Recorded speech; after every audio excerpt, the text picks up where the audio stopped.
All right, well, this is my favourite time of the evening. This is where we get to bring in our guest speaker. Today is Caitriona Ford, and she's going to be talking about how to unlock the power of cybersecurity to protect your business online. So those that don't know Caitriona, she spent more than 20 years in the IT sector, and her specialty is cybersecurity. In fact, she loves it so much, she went to university and she got herself a master's degree in cybersecurity. So you don't have to do that. She's done all that. And so she sort of knows a whole lot about the topic.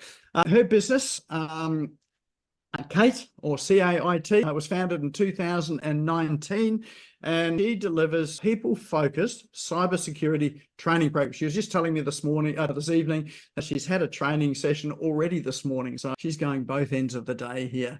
So she helps organizations build cyber-safe behaviors and really develop a culture of cyber safety.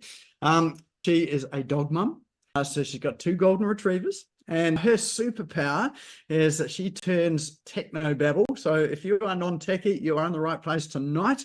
She turns techno-babble into practical, easy-to-understand programs. So she believes that cyber skills are life skills, and they're essential for work and for home as well. So those who've got kids, absolutely important for them to understand and be involved in this as well, whether they're grown kids or young kids as well too.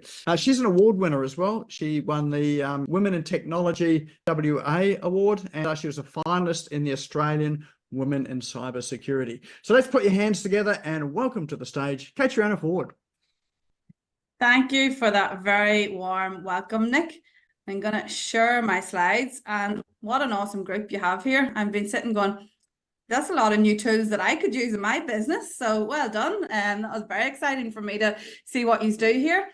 But as you can probably already tell, I'm not originally from Australia, even though I love this place with my heart. I've been here 13 years. I'm originally from Ireland, and I'm very passionate about helping keep businesses cyber safe. Now, this is a safe environment, and I am a dog lover, and I think dogs do help keep us safe. In my life, they alert me if there's somebody nasty outside, but I want you to feel safe in this environment, because cybersecurity can be a very scary and daunting topic for many, and especially when you think about this invisible threat that's lurking on the internet, that's looking to target our businesses, target us. It can feel very much like we can't defend ourselves against it. So I want you to feel safe. If there is any questions or anything that you are not sure about, please put it in. This is for you. The more that you can get out of it, this is what it's about. And by the end of this session, I am going to show you, if you do 4 basic things in your business, this will set you miles ahead of everybody else. And they're easy, they're free. Most of the tools are already there. And this is what it's about. It's making it easy, not making it so hard. And thanks, Roz. Your son-in-law is Irish. I'm from Ireland and now living in Australia. Yeah, we love it here. I'm here in Perth, and I think there's 40,000 Irish in Perth. So there's no wonder we absolutely love the weather here. If you go back to Ireland, you can understand. It's middle of summer back there now, and it's raining and cold, and we're having beautiful winter days here. So yeah, we definitely don't want to go home. Now, to start off with, I love that this is a group of online business owners, because you will appreciate how amazing technology is. Without technology, you cannot grow your business. And we need to remember that when we talk about this scary topic of cybersecurity. During the pandemic, most of us wouldn't have been able to continue growing our businesses or even doing business without technology. And we must remember that, because often when people hear about some of the nasty things that these cyber criminals are doing, I hear things like, oh, we should just go back to pen and paper, or technology is too difficult. But we have to embrace it, and it's here to stay. And unfortunately, it comes with this level of risk. But the rewards that technology brings to us in our lives and our business outweighs any risk that cybercrime has. And basically, it's just about learning this, what I say, the life skill of using technology.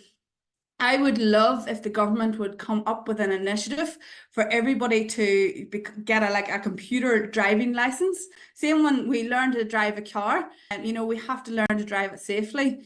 But if the government could teach us how to use our computers safely, then we might be in a better place. Because most of us, I'm guessing on this call, maybe hasn't studied, apart from you, Luke. I know you're a cybersecurity colleague, but most of us probably hasn't studied computers, or we've self-taught ourselves computers.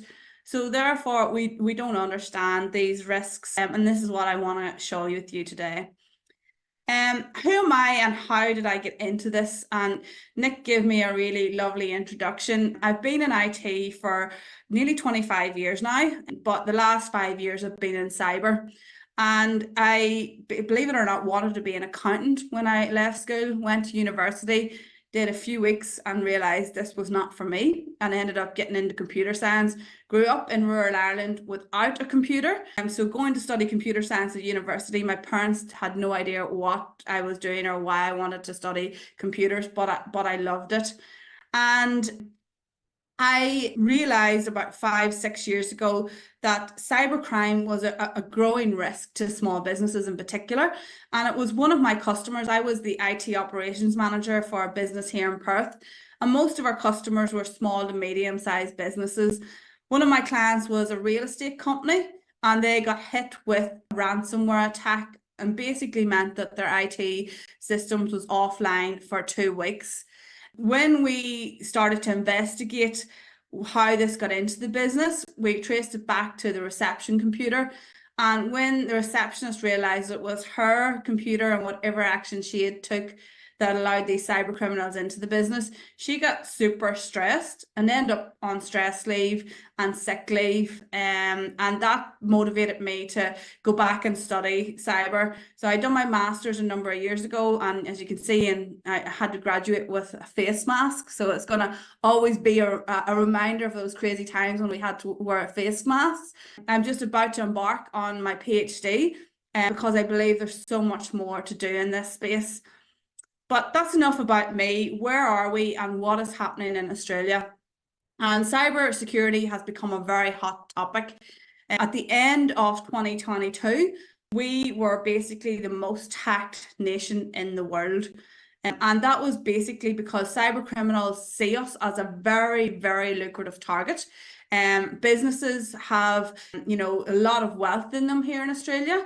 And it's also, we are pretty laid back and easygoing, and therefore cyber criminals know that sometimes we haven't taken our cybersecurity very serious. Also, this is something that I've seen recently that really puts it into light, and sorry, it's a pretty crap infographic and the quality's not good, but if cybercrime was a world economy, at the moment it would be the 3rd largest economy in the world, with the US and China number 1 and 2. So that shows how lucrative it is. And the predictions is we're seeing that every year the cybercrime, the cost of cybercrime worldwide and in Australia is growing by 15% every year. So by 2025, they predict that it will be bigger than the Chinese economy, which is quite huge. So it's not going away anywhere. And in actual fact, it's probably going to get worse before it gets better. So we need to take it seriously. Now, what's brought it to the forefront here in Australia, the Optus, the Latitude, the Medibank, and right now in Australia, they predict that 50% of Australians has been part of 1 or 2 of these breaches. So 50% of you on this call probably has had your data leaked as part of 1 of 2 of these breaches. And the cybersecurity, the government, should I say, has responded by coming up with what they call the cybersecurity strategy. Their goal is to make Australia the most secure nation by 2030. And I'm not going to bore you with the details of the strategy because it's not very exciting, to be quite honest. But what we will see is more and more changes coming from the government. We will see more and more funding. They're starting to offer funding for small to medium-sized businesses. So there might be opportunity for you to get some support to improve the security in your business in years to come. But what does the predictions look like? And this was something that I seen probably around about February time, like what are we going to what's cybersecurity going to look like, and what's cyber crime going to look like? And this came from what you call the dark web. This came from information that the cyber criminals are talking about on the dark web. Now, the dark web is basically the underground of the internet. It's where the cyber criminals hang out and they share all their nasty information. They sell our data on the dark web, and you can go and do pretty nasty things. It's not a nice place to be, and no wonder it's called dark, because it is pretty dark. But this is the predictions that AI will be widely used by hackers and scammers. And I'm going to show you a little video shortly as to how they're doing that. But you know, how many here uses things like ChatGPT? I see, Nick, in your toolbar, I couldn't help but see that you had ChatGPT saved, and you had another AI image tool saved. And, you know, AI has really transformed how we've done business in a very positive way. But these cyber criminals are now using AI against us. So I don't know if you've seen on the news last week, it was a high school kid over east somewhere who was able to use AI to put images on his classmates, his female classmates, and look like they were nude images of his female classmates. Pretty nasty thing to do. And you can imagine if you were a 15, 16-year-old girl and an image that wasn't your body but your face turns up. It's pretty horrific what they're doing. And that's the new era that we live in with AI. Even though it's fantastic, the cyber criminals are using it against us. The other scary prediction, and I've talked about this for years, and unfortunately it may come to fruition, is that they may find ways of bypassing our biometrics as authentication. So you see our face being used now, our fingerprints, all our biometrics, and the cyber criminals are now trying to hack that or steal our biometrics so that they can bypass it. Another trend is leaking nudes on the dark web. And you might think, as a business owner, that's not relevant to me, but it is, because if you are somebody that maybe is still in the dating scene and maybe you share nudes, maybe you're sharing them with your significant other, if your phone or mobile device or computer is compromised and those nudes are leaked, cyber criminals will use them against you to hold you to ransom, to say, if you don't pay me X amount of money, I will share that nude online. And we're starting to see things like that play out, especially high profile people that are in the media and are maybe head of companies, larger companies, that's a concern. The other prediction is the growth of amateur hackers. And that's very much the case, because as you can see, it's a lucrative industry, it's growing. And it's not the best paid industry if you come out as a professional, believe it or not. In the US, kids go to uni, they graduate, and they're coming out at maybe getting a job offer at 50 and 60,000 US dollars, but they've had thousands and thousands of dollars in debt from student fees. And the cyber criminals are coming along and saying, okay, we'll make you a millionaire, come and do the cybercrime with us.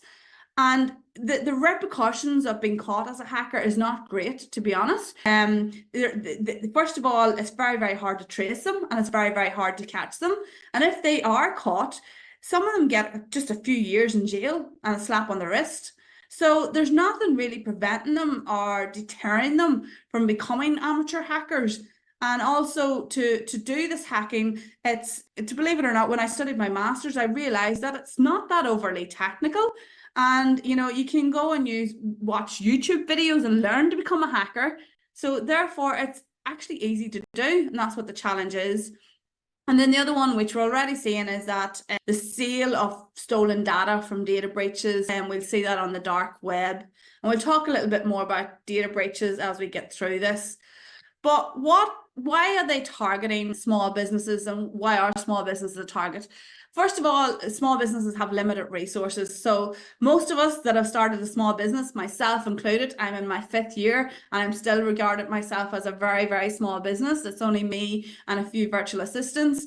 And at the start, you just want to get the business going. You know, you haven't time and money to spend on setting your IT up properly. So many of us, when in that startup phase, we will get an email address, we'll maybe get a website, we'll decide where we're going to share our files. We don't really, you know, think about our IT structure very much at the start. So cyber criminals know that, and they know that we're low-hanging fruit. So we're easy targets for them. Other thing is that, you know, we hold a lot of sensitive information or valuable data. You know, it could be payment details, credit card details, details about the businesses that you work with that they could find lucrative. Other things is that we don't often do a lot of training and awareness or stuff like this. And that's what they know, that the general awareness with small business owners is not very high. We focus on other things when we're building our business, like social media and branding, and, you know, how do we get leads and clients? And cybersecurity and IT is normally an afterthought. And it's normally only when you've grown that business and it's 4 or 5 years into it that then you start thinking about, well, maybe I need to start thinking about my security. And that's what they know. They also target small businesses for your clients.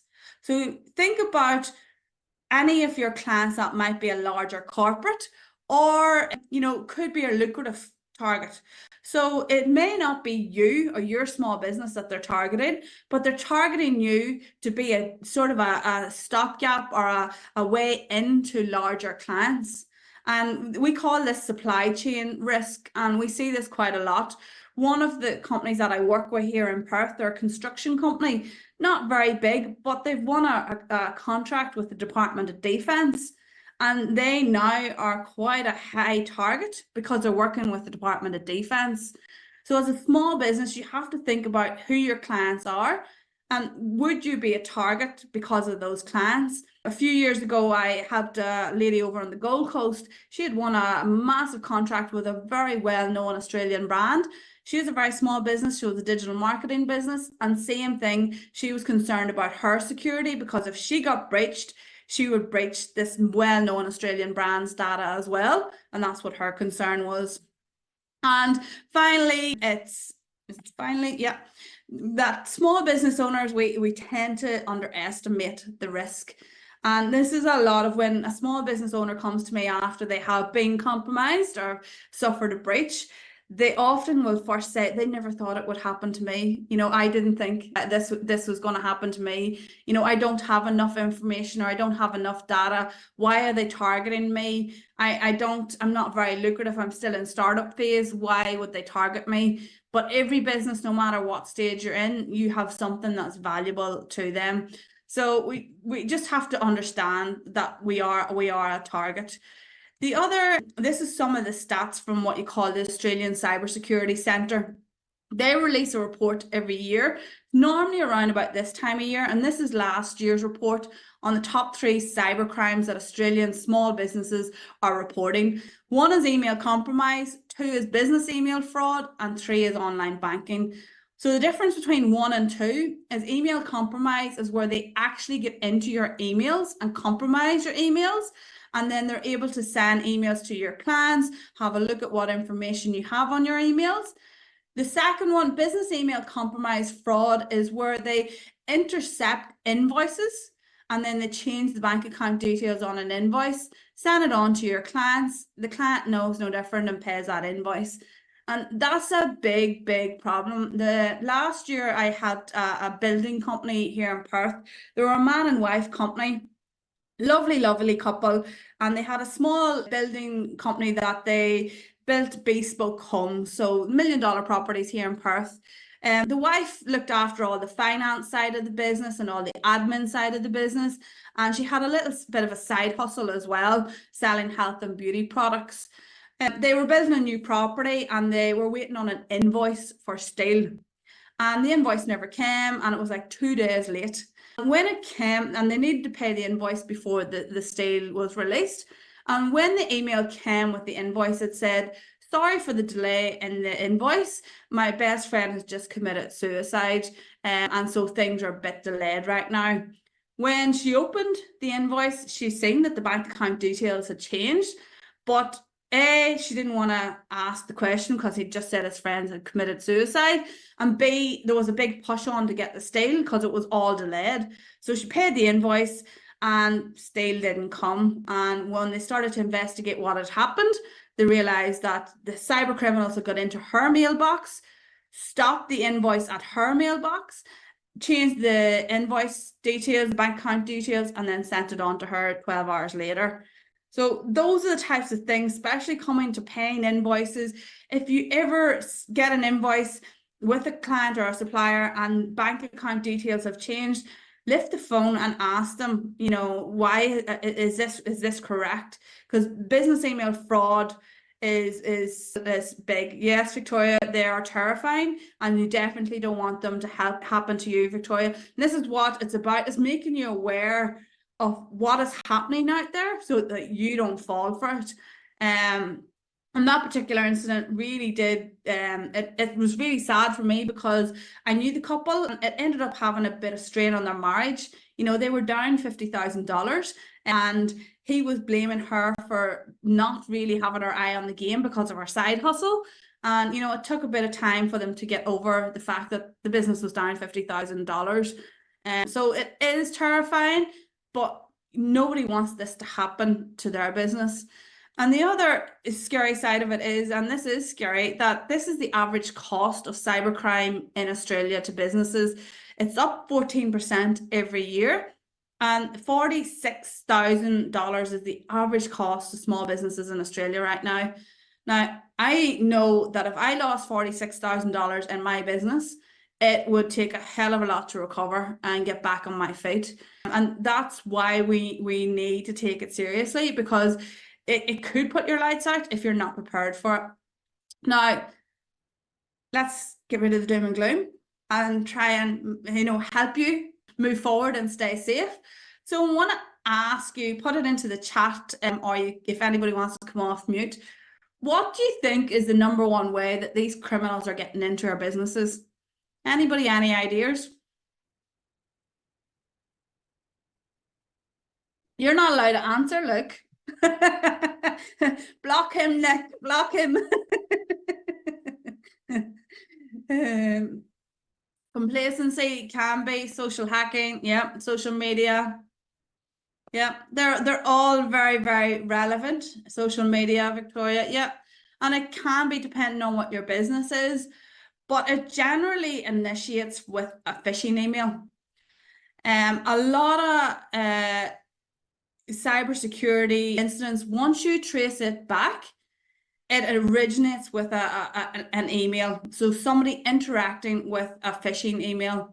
The term phishing, smishing, vishing, all these terms that we have in our industry, they do my head in, but it's basically a fake email coming from a cybersecurity criminal. And this is what we know, is that basically, and these are all averages, but anywhere between 70 to 90% of cyber incidents come from social engineering, which I'll talk to you a little bit more about what that is, or a phishing email. The second way is out-of-date software, so not keeping your software on your devices and your computers up to date. And the third way is compromised credentials. Yes, poor hygiene, weak passwords, no effect. Yeah, Paul, love it. You're all over it. Yeah, you're 100% right. And this is what the problem is. These three things alone, if you fix these three things in your business, and I'm going to show you how to do it during this presentation, if you fix these three things, it would definitely go miles ahead to protecting your business. So I want to sort of demonstrate how they're doing this. Who's brave enough to read this out? Look, I'll give it to you. No, he's gone. He's hiding on me. That's it. So according to a research at Cambridge University, it doesn't matter in what order the letters in the word are. The only important thing is that the first and last letters be in the right place. The rest can be a total mess. You can still read it without a problem. This is because the human mind doesn't read every letter by itself, but a word as a whole. Yes, thank you. So when I came across this, when I was studying my master's, I was like, okay, now I understand why emails and phishing are such a big issue. You get an email and you think it's from a supplier. Your human brain doesn't have to read every single letter in that email address, but it says, okay, that's from MyGov, that's from my bank, that is from Nick, that's from Caitriona, that's from Luke. And this is what happens. Our brain works in such a quick way that we don't stop and analyze the emails that we're getting. And we trust that our brain is registering that that email is coming from who it is. And this is a tactic that the cyber criminals are using. And it's also a form of what you call social engineering. Social engineering is basically the art of manipulation, manipulating you into doing things that you wouldn't normally do. They manipulate you into clicking on links on emails. And yep, good question, Terence. Yeah, we'll definitely get to that. And basically, they invoke some kind of emotion in you to take action. And that's what we're going to share with you. Now, just a show of hands up, who here uses ChatGPT? Yeah, quite a few. Thanks, Victoria.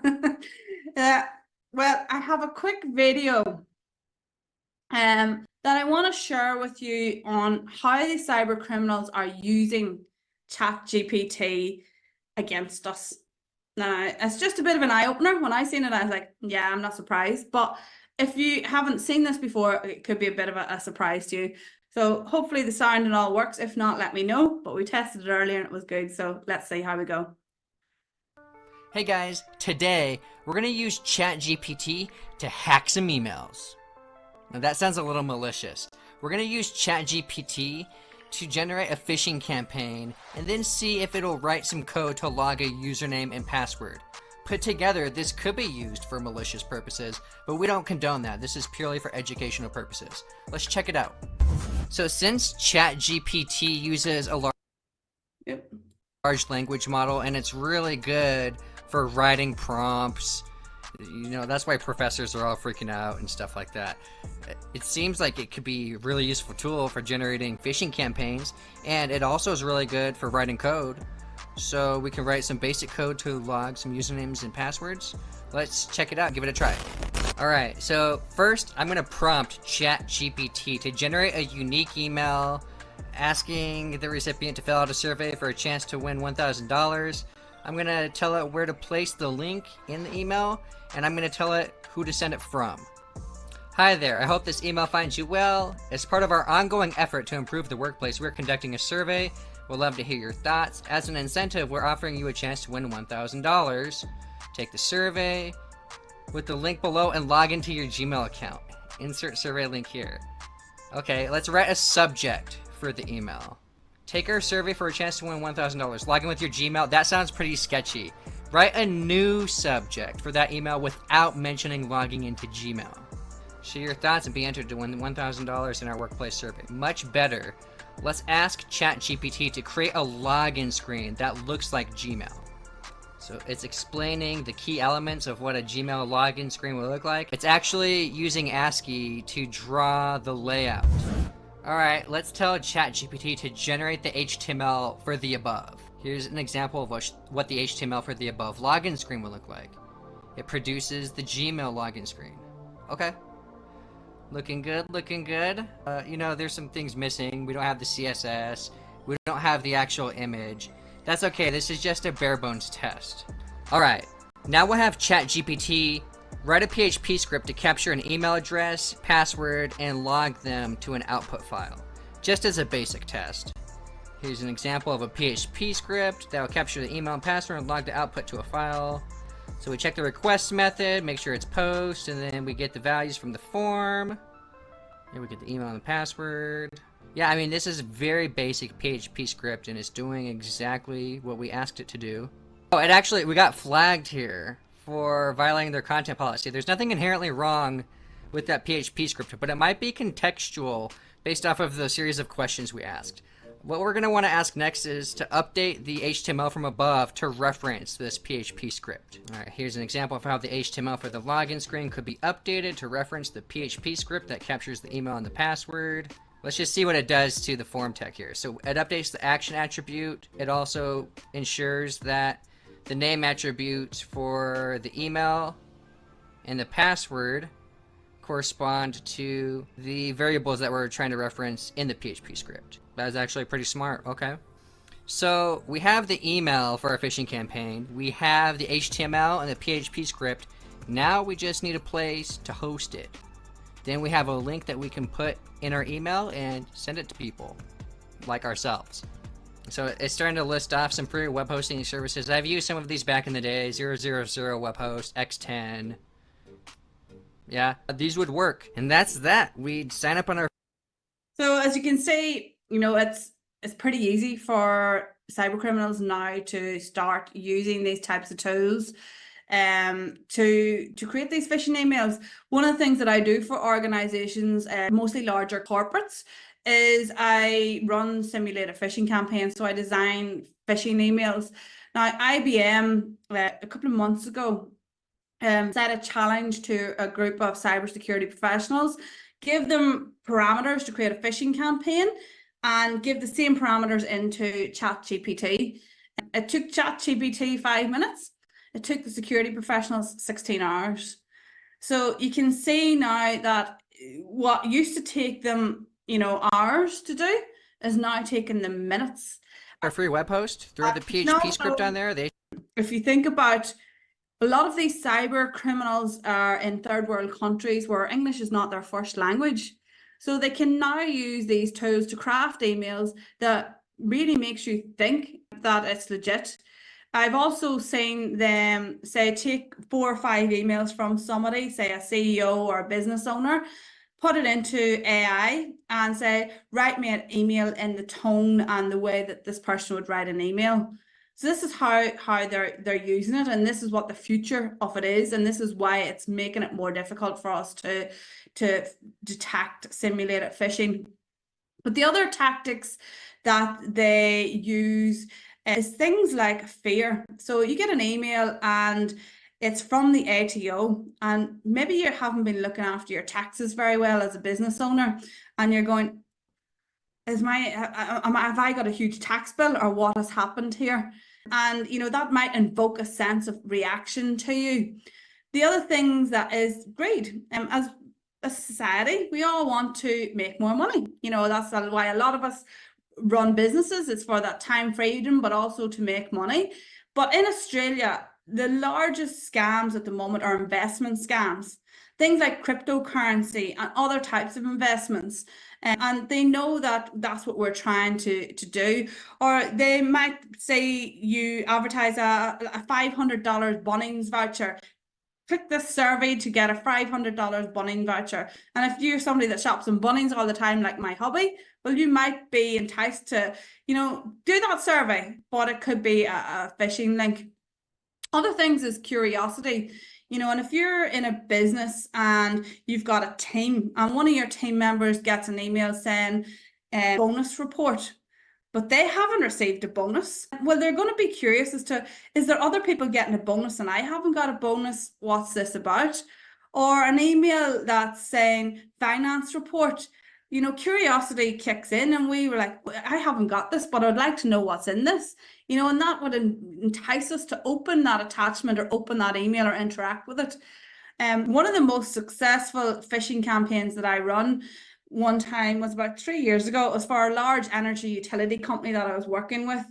And I thought it was a really easy one. So it was basically, congratulations, you've been awarded an extra day's annual leave. Please open the attachment to see your new leave balance. And I was like, oh, everybody's going to know. It wasn't in the company format. It was super, super easy. I ran the campaign and could see everybody in the organization clicking on this very simple phishing email. And I was like, what is going on?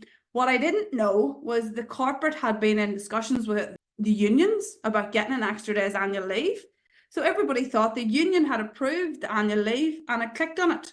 So they will use things like that that's happening in the media or things that you want to find out about to entice you to open that email or open that attachment. Also helpfulness, when you get an email from your boss or somebody asking for help, they know that we like to help. Teachers, this is one that teachers fall for a lot, and I talk at a lot of schools, and it's one that they have a big issue with. because in the schools, they buy a lot of gift cards. And if they get an email from their school principal asking them to go and buy gift cards, a lot of time they won't question it because they've been told to do it. And it's always a sense of urgency. You know, cyber criminals want you to interact with that email. They want you to act now and not to leave it for later. So you'll always see things like, you have 24 hours to do this, or you'll get locked out of your account. Or we've seen fraudulent transactions on your bank, click here to verify, those types of things. You get these all the time and never even spoof the email. Yeah, exactly. That happens quite a lot. And they also know that we have off days. You know, we may not have had the best sleep. Yeah, unscrupulous marketing, that's what it is. That cyber criminals have become the best marketers in the world. They know what motivates us, and they know what triggers us. They know how to invoke an emotion in us to get us to take action, and this is why they're so successful.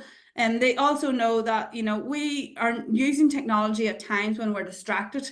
You know, maybe you're on the train or on the bus going to work, or, you know, you're quickly going through your emails because you're busy, you know, and they catch you on the hop. And this is what they know. They take advantage of these times when we're not fully concentrating on our technology or our computer or our emails. They know that many of us have started working from home, whether you run your business from home or, you know, during the pandemic. And you could be multitasking, you could have a sick kid, you could, you know, have distractions, and your mind is in two different places, and they know that as well. And before they know, you know what, you've made that mistake. And look, it's not about not making the mistake, because we're all going to make it at some point. I constantly am very close to doing things that I shouldn't do, only I catch myself. But it's knowing how to react when you think that something suspicious and malicious has happened. And I'm going to finish off by giving you some tips on what to do, and Luke might share some too. Put you on the spot, Luke. So how do you spot these nasty phishing emails? And there always is key giveaways. Once you start to train your brain into identifying these emails, they stand out like a sore thumb. You can see them straight away. So some of the indicators is, you know, that sense of emotion are getting you to take action straight away. The sense of urgency, or getting a request from somebody that doesn't normally send you that kind of request. You know, if you're getting a request to buy gift cards from somebody, and you know that you don't normally ask you to do those types of things, or if it comes from an accountant asking you to do something that they wouldn't normally ask you to do, you need to stop yourself and think, why are they asking me to do this?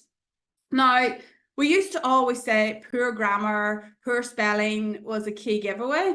In actual fact, it's gone the other way now, because they're using AI to craft their emails.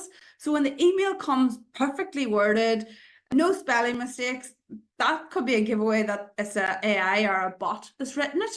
And now when we look out for the spelling mistakes in the grammar, it might be that's an indication that it's the human that has written it, not a machine. So it sort of has gone the other way.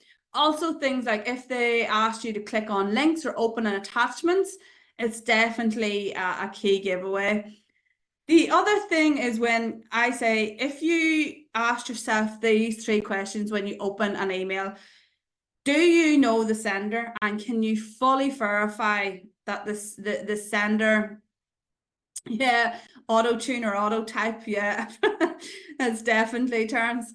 But if you first of all check that the sender is definitely who they say they are, then look for the type of language. Are they trying to get you to take action? Is there a time limit? Is there a sense of urgency?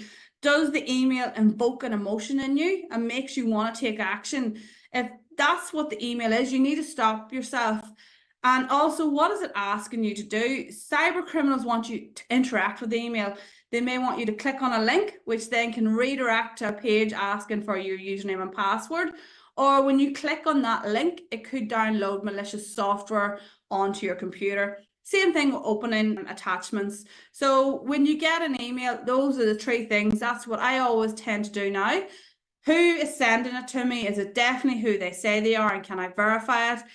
Is it unusual language? Is it a language that's making me think I need to take action? Or what is it that they ask you to do? If it comes with a link and it comes with an attachment, pause and think, you know, and it's that pause. If we all pause before we interacted with these emails, we may not fall for them as easy. Now, I wanted to cover data breaches because data breaches are quite a big topic. And this is an infographic that of some of the world's largest data breaches. If you look on it, you know, there's so many companies on this that we know. And in Australia, I think we've become a bit desensitized to the word data breach because there's so many happening. You know, it's become the new word, data breach. Every company's falling for these data breaches. But if you look, like Ticketmaster came out last weekend, it was all over the news, and Ticket Tech here in Australia as well. You've got Twitter or X on here a number of times. Facebook, I don't know, Facebook just seems to get breached all the time. Even Microsoft are fall for these as well. You can see Microsoft has two quite big breaches in the last number of years. But if you looked into this, you would recognize a lot of companies on it that have had a data breach. So what does it mean to you or a business when a cyber criminal breaches a company? So the cyber criminal, say, gets into Facebook, steals Facebook's database and all the information about your account that you have with Facebook. Now, they will do one or two things. The first thing that they'll do is they will contact Facebook saying, we've breached your company, you need to pay us X amount of $1 million or we're going to leak this data. And if the company doesn't pay the ransom, then they start to sell it on the dark web.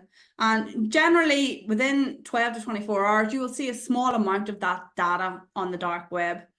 Now, if you are somebody who tends to reuse passwords, which a lot of us unfortunately are victims of doing, then your passwords are out there on the dark web. No patterns. Glad to hear it. Glad to hear it. Not too many, because even cybersecurity professionals, when you ask them honestly, a lot of people do reuse passwords because you have passwords for everything.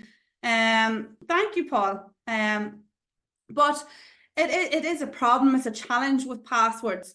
So there is I think Nick mentioned it earlier, there is a website called Have I Been Pwned? It's an Australian guy called Troy Hunt, a great tool to go and have a look at.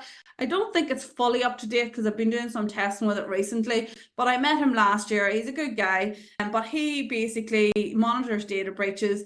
You can put your email address in and see if you've been part of a data breach. But why is it important around passwords? You know, we talked about this earlier. It is great fun. It is great fun. But we talked about, you know, cyber criminals. If you don't click a link on an email, then the second way is compromised passwords. And historically, we've seemed to have developed this mechanism for creating passwords like this. You know, and if you're using computers for as long as I have, you'll remember that the password ?1 or the password 123 days were, you know, that was our password for everything. And, you know, this is what we've done. And when I do password audits for businesses, 80% of people use this methodology for creating their passwords. They choose a word that's important to them. They put in a few numbers and a few special characters. But in the industry, we're recommending that you go to passphrases. And I'm going to demonstrate why in a moment. But a passphrase is basically, it's a string of words. Believe it or not, you can actually use your space bar in most systems, not the banks. The banks are so far behind, but most online systems, you can use your space bar as a special character. So you can create a password. You've used sentences and songs before. Be careful with that one too, because they have ways of detecting that. And I'm going to show you in a wee moment. But I wanted to go through a little bit of an exercise. So they've hacked into Facebook. Sorry, Jen, sorry. You're going to have to go and change your passwords. But they've hacked into the likes of Facebook or Microsoft. LinkedIn has had a breach, and the passwords are encrypted, so they're not there in plain text. So they do have to use some encryption tools to crack these passwords. Now, there's various ways of doing it, but two of the common methods is brute force or dictionary attack. Brute force is basically a small piece of software that runs on a computer, and this is in very basic terms. There's more to it, but it's not much more. But it runs on a computer and it goes through a tool that cracks them. One is called Jack the Ripper that I love playing around with, that I used at uni. It's actually a fun activity to do, to start trying to crack passwords. The other one is a dictionary attack. They take all the words in the dictionary and try and match it up till it gets your password. They have another thing called rainbow tables, where they correlate all the leaked and cracked passwords in the world and try and match it up to the password that you've used. So if you've got a password such as this one, and you've been part of the Facebook data breach, how long do you think it would take the cyber criminals to hack that password? Put it into the chat box. Go ahead, Luke. Instantly. Is that what you're saying? 1 second. Yeah. You said, was that 5 seconds, Luke? You were saying, yeah. Under 5 minutes. Okay. Instantly, yeah. If you use that password or a free any type of password like that, a word and a few numbers, it's so insecure. Please go and change it, please. But like, how many of us have set up our passwords like this? Password and a couple of numbers. How long do you think it might take to hack this password?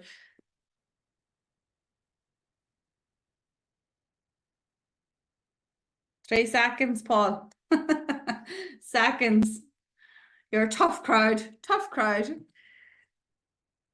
45 hours of brute force. And this is just a generic. This is, taking an average, because it all depends if the software and the computer are even faster computer. But it's just to give you an idea.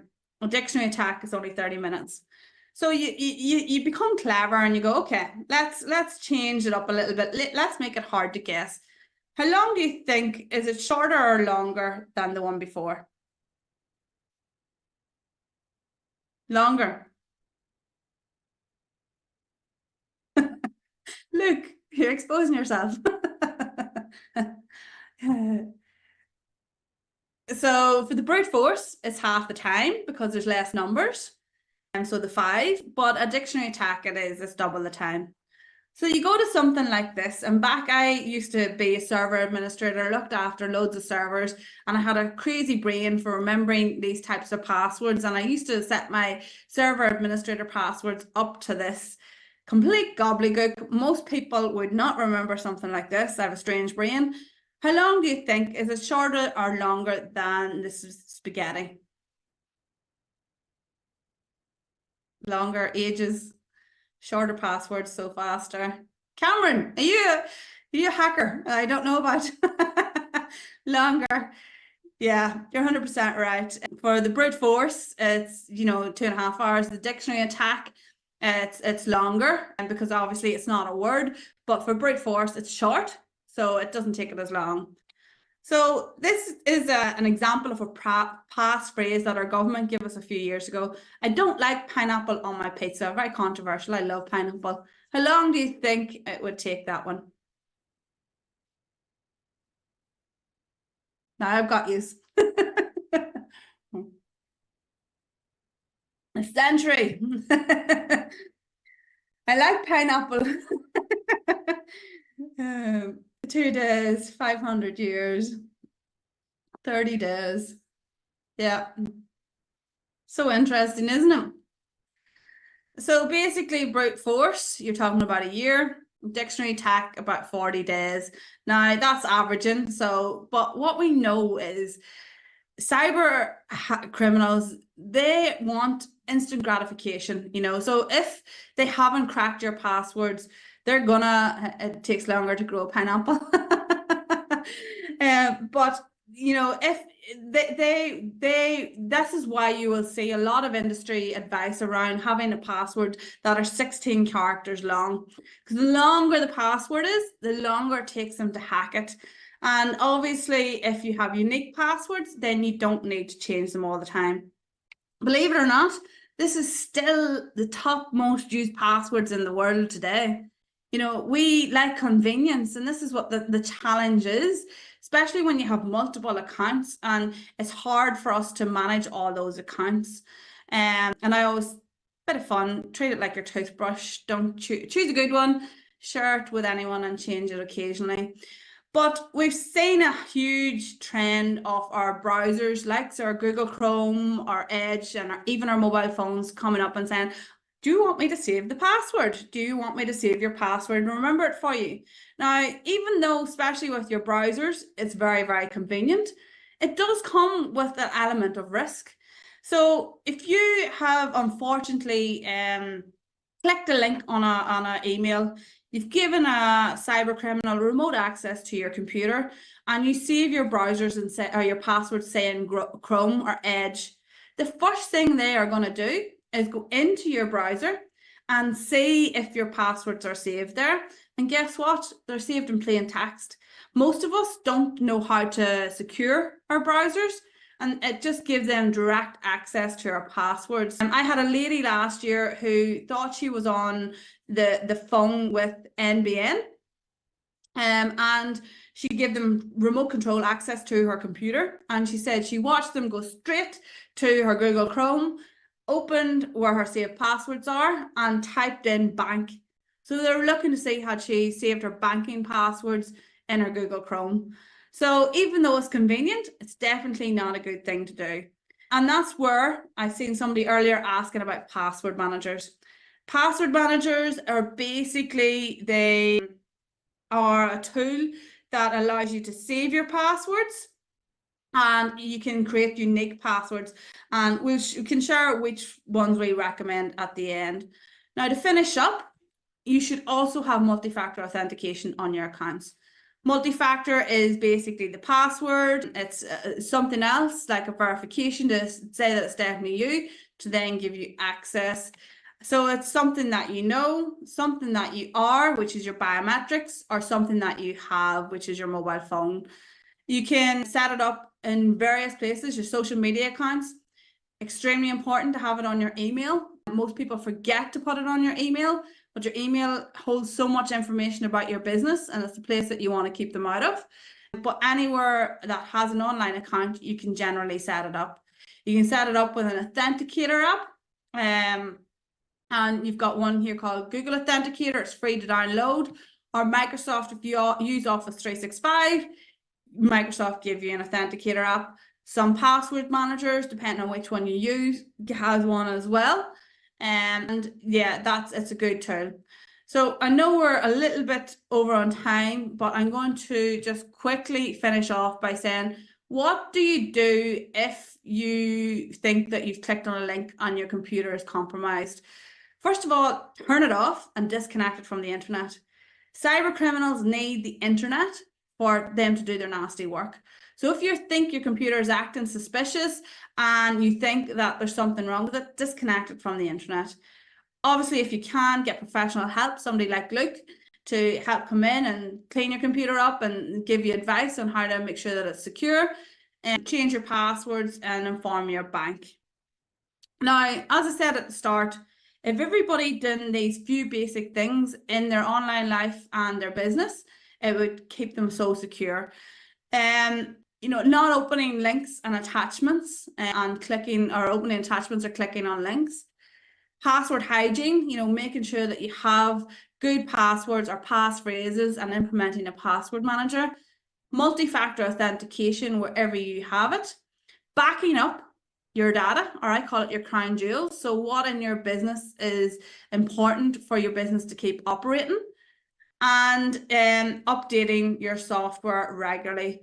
So if every business owner had a password manager, multi-factor authentication, backups, and regular updates on your computer, you'd be miles ahead of most others. And that's where a lot of businesses fall down.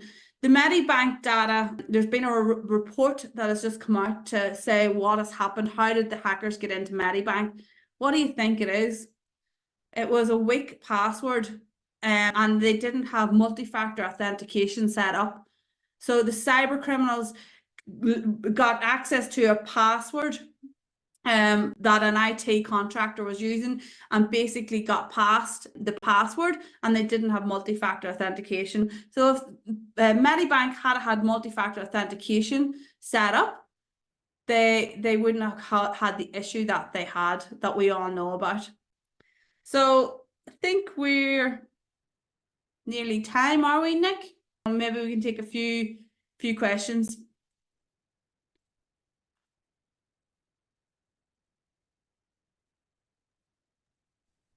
Yes, I've we've got probably time got- for a couple of questions.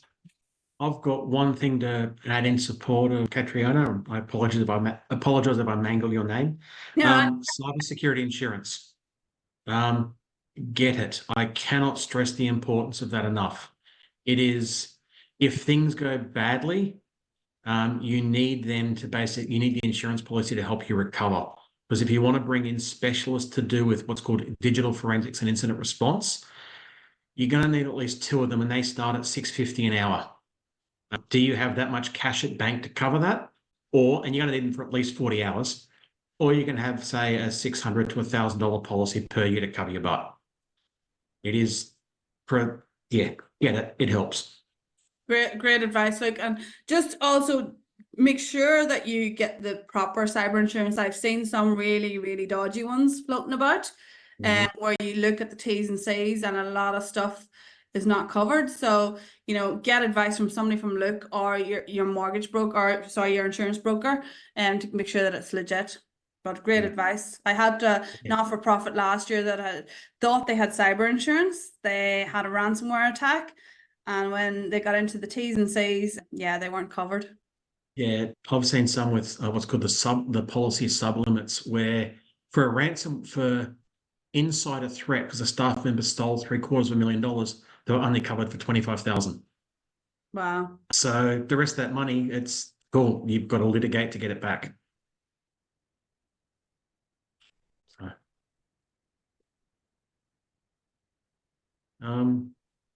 the only other thing is, if in doubt, pick up the phone and ring the person. Do not ring the number on the email. Do not ring the number on the invoice. Go to Google, look up the business, find the number there, ring them there. But Caitriona has been spot on with everything she's put. Like, please take it on board.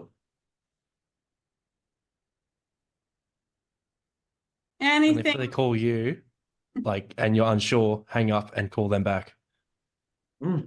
Yeah, 100%. Yeah. I've had my bank ring me saying, hey, we need to verify your identity. You rang me, I need to verify you. Yeah. And, I often say as well, happy to share my slides, Paul. Listen to your gut and listen to your intuition. Because when a lot of people come to me after they've been hit, they will also say, something didn't feel right, but I continued on anyway. And we have that intuition within us. We are designed to make us detect things when it looks suspicious. So if something doesn't feel right, stop and listen to your intuition. Hey, I just wanted to share.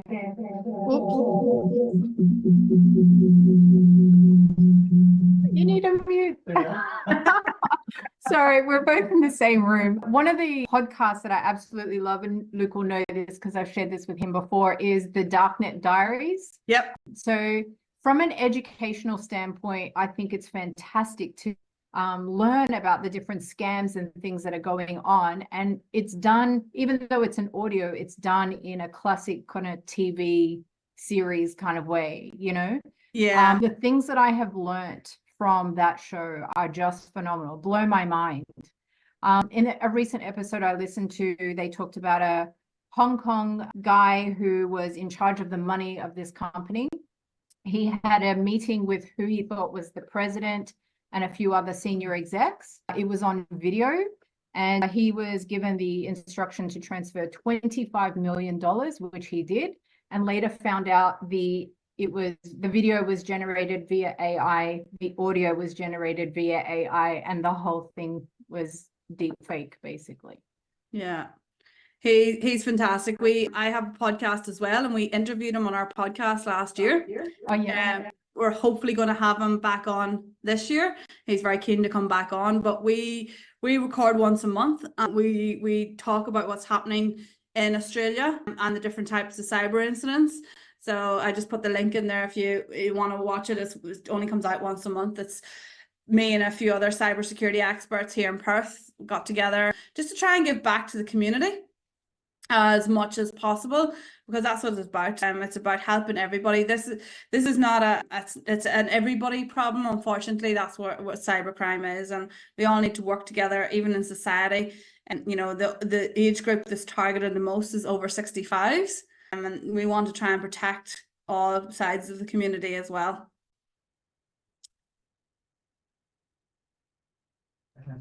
Do you think then it's also important because of that demographic, you know, I often think that we need a cyber, like the equivalent of your cyber warden, basically. Yeah. I know, like with my mom, even Nick and I, we will often, you know, I'll come over to him and say, I've got this, it doesn't look great. Can you be my like cyber warden, basically, and check this off? And, you know, is it legit or not? Yeah, I run a workshop last year for the city of Joondalup here in Perth called Scams and Scones, and it was for retirees. And we're talking about running another one soon called Scams and Schooners for the blokes. And it's got quite a bit of traction. So, you know, anything that can make it a bit fun and not as scary. That's what it's about, because they are, and that workshop, those 70 retirees attended, and every single one of them had fallen for some type of scam. And you're 100% right. It's something that we need to do, is set them up with a support network of who they can ask those questions for.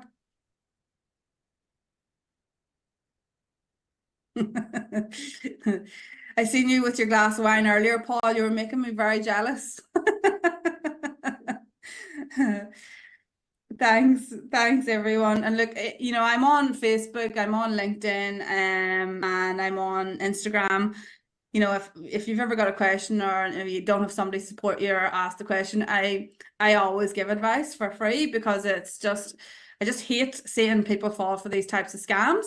And I'm very passionate about helping small businesses. I'm in a fortunate position. I work with quite a lot of corporates, so if anybody else works with corporates, know that they pay pretty decent, which allows me then to do free work for small business owners. Excellent. Oh, thanks very much for coming on tonight, Caitriona. That was very enlightening. And I have to say that, you know, even when you're vigilant, sometimes it's easy. Well, not easy, but, you know, you can be caught out. And I've caught myself, you know, a few times. I have to say, though, that my most enjoyable experience was having one of those phone hackers on the phone for about one and a half hours. And I was acting like an absolute, I was going to say retiree, but so, someone that had no nous about computers or anything. And in fact, they've got a hierarchy in there too. So I got escalated up so 3 levels to try and deal with this numpty that wasn't following the instructions properly. And in the end, they realised that actually I was just having them on, and they said some choice words and just hang up. So, but, you know, for me, it was like, well, I was working at the same time, so it was fairly minor stuff, but at least that they weren't out there hacking someone else while they were talking to me. But it was incredible, you know, the sort of tactics you talked about in terms of the emotional stuff, the urgency, that was all of the tools that they used. So it's very I last year interacted with a scammer on Instagram, and he had stolen this author's Instagram account and then had reached out to me pretending to be the author, looking for cybersecurity advice. And I detected straight away that something was suspicious. So I played along. And then when we're about maybe 10 messages deep, I said, I know you're a scammer. Why are you doing this? And I happened to say, do you need money? And the conversation changed. Yes, I need money. My mother is sick in hospital. If you give me money, I promise I'll never do this again. And it was just funny, once you give them that enticement of money, they were more than willing to tell you that they were a scammer with the thought that they might get money out of it. Yeah. Oh, ever vigilance, and certainly some very simple things that we can do to protect ourselves. So thanks very much for coming on tonight. I really appreciate it, and very engaging presentation as well too. And so hopefully that, well, I know there's things that we can walk away with it. But we do have a door prize tonight as well too. Tell us what that is. And it's either a 1-hour consultation with myself or a 1-hour cyber awareness session for you and your team if you've got a team. So whichever you might think of benefit to you. Fabulous. Excellent. All right. Well, we do have our special way of drawing this. Now is not the time to disappear for those that need to top up their wine. So stick around because we have the draw. All right, well, let's spin the wheel and see who our lucky winner is. And there we go. Sort of a virtual drum roll or drum roll on your desk, however you like to do it. Oh, it's going to be Luke, isn't it? The only other cybersecurity person in the building.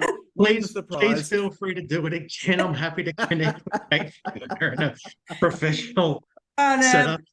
Myself and Luke is going to connect anyway. I'd love to connect with you, Luke, anyway. So, yeah. Oh, there you go. That's serendipity, isn't it? Bound to happen. Luke, can you put the name of your business in the chat as well? I did, yeah. I'll put it in again. Okay, thanks. Fabulous. Lorraine, bring the heads up wheel up again. We're going to redraw it again because Luke has kindly thrown that back into the pool again. I can always benefit from more security awareness training, but I also teach it. So there's always more to learn, isn't there? All right, the wheel is spinning again. And lucky winner, Roz. Are you still here, Roz? Let's have a look through. You haven't disappeared, have you, Roz? Is she here? I can't see her, so she might have disappeared. I think I saw a message saying she was heading off. Oh, okay. All right. No worries. All right. Well, let's remove Roz, and we've got a third chance draw. There we go. So spinning again. And around we go. And the lucky winner, Wesley. There's Wesley here. And we're down to the... Actually, let me just bring up all the people here properly so I can see it. Wesley, are you here? No, is he gone as well? Okay. Open up your mic if you're here, Wes, or forever hold your peace. Let's have a look. I'm just having a look. No, I think he's disappeared as well too. All right, let's go and redraw it again. This is the fourth time lucky. I don't think we've gone 4 deep before. So everyone's still in with a chance. And it is Jenny Davidson. Right, Jenny. Oh, don't tell me she's gone as well. No, she's there. Oh, there, excellent. You're at the very top of my screen. I was looking down the bottom. Fabulous. Well, you are our lucky winner today, and probably good since you're newish in business, aren't you? Yeah, I am. So yeah, when my name come up, I thought, you beauty. Yep. Thank you. Excellent. Well, we'll connect you tomorrow. So you will connect you by email, so you can then organise a time and session with Caitriona. No worries. Thank you. Fabulous. Well, that is our session for tonight. Let's give Caitriona a big round of applause for everything she shared tonight. Thank you very much. And of course, this replay will be up on the SmashGo YouTube channel tomorrow, probably around about tomorrow afternoon. So if you want to watch it again, it'll be there. And any of your unsafe friends out there as well, and colleagues, or people that you think should watch this, then point them to the YouTube channel as well to catch up on. And of course, what else we got? Oh, Business Owners Smashing Online, the Facebook page. We did live stream it through to there too. So, it is available there to be watched as well too. All those apps and tools, they are there in the Facebook group as well. And in fact, they'll be spread across the web anyway. So, but probably the best place to catch everything is the SmashGo YouTube channel. Now, we'll be back again next week. We'll have another topic for next week, another guest speaker. So mark it in your calendar and look forward to seeing you then. So go and have a sensational evening.